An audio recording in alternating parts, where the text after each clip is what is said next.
തട്ടിപ്പിനും വെട്ടിപ്പിനും പേരുകേട്ട നമ്പർ 1 പാർട്ടിയായി മാറിക്കൊണ്ടിരിക്കുകയാണ് ഇപ്പോൾ CPM. കഴിഞ്ഞ ദിവസം മൂന്നാർ സഹകരണ ബാങ്കിൽ കോടികളുടെ തട്ടിപ്പിന്റെ ഓഡിറ്റ് റിപ്പോർട്ടുകളാണ് കണ്ടെത്തിയത്. 2022-23 സാമ്പത്തിക വർഷത്തെ ഓഡിറ്റിലാണ് ക്രമക്കേട് കണ്ടെത്തിയിരിക്കുന്നത്. CPM നിയന്ത്രണത്തിലുള്ളതാണ് ഈ ബാങ്ക്.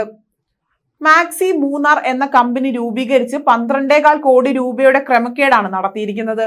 സഹകരണ വകുപ്പ് അനുമതിയില്ലാതെ 22.53 കോടി രൂപ ചിലവഴിച്ചു. 31 കോടി രൂപ ചിലവിൽ വാങ്ങിയ റിസോർട്ടും അമ്യൂസ്മെന്റ് പാർക്കും മാക്സി മൂന്നാർ എന്ന സഹ കമ്പനി രൂപീകരിച്ച് ബാങ്ക് ഭരണസമിതി അതിന് കീഴിലാക്കി എന്നിവയാണ് ഓഡിറ്റ് റിപ്പോർട്ടിലെ കണ്ടെത്തൽ. സഹകരണ സംഘം നിയമപ്രകാരമുള്ള ചട്ടങ്ങൾ പാലിക്കാതെയാണ് സഹ കമ്പനി രൂപീകരിച്ചിരിക്കുന്നത്. കമ്പനിയുടെ 97% ഓഹരിയും ബാങ്കിന്റെ പേരിലാണുള്ളത്.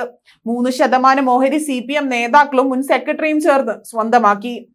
50 കോടി രൂപ മുടക്കി ബാങ്ക് 3 പദ്ധതികൾ ആരംഭിച്ചു. Resort, amusement park, zip line തുടങ്ങിയവ. ഇവയാണ് സഹ കമ്പനിയിലേക്ക് മാറ്റിയിരിക്കുന്നത്. ബാങ്കിന്റെ സാമ്പത്തിക ഇടപാട് റിപ്പോർട്ട് ഓഡിറ്റിംഗിന് ഹാജരാക്കിയപ്പോൾ സഹ കമ്പനിയിലേക്ക് മാറ്റിയ 3 വിനോദസഞ്ചാര പദ്ധതികളുടെ ലാഭം എത്രയെന്നതിനെ കുറിച്ച് കണക്കുകളില്ല.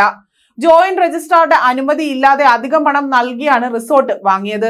സഹ കമ്പനിയിലേക്ക് പദ്ധതികൾ മാറ്റിയതിന് സഹകരണ വകുപ്പിന്റെ അനുമതിയില്ല. സഹകരണ നിയമ ഭേദഗതി പ്രകാരം അംഗീകാരം നഷ്ടമാകുന്നതിനാൽ മാക്സി മൂന്നാർ അവസാനിപ്പിച്ചെന്നാണ് ബാങ്കിന്റെ വിശദീകരണം. കമ്പനിയുടെ വരവ് ചിലവ് കണക്കുകൾ സഹ വകുപ്പിനെ ബോധ്യപ്പെടുത്തിയെന്നും അടുത്ത സാമ്പത്തിക വർഷത്തെ ഓഡിറ്റിംഗിൽ ഇത് രേഖപ്പെടുത്തിയിട്ടുണ്ട് എന്നും ബാങ്ക് ഭരണസമിതി അറിയിച്ചിട്ടുണ്ട്.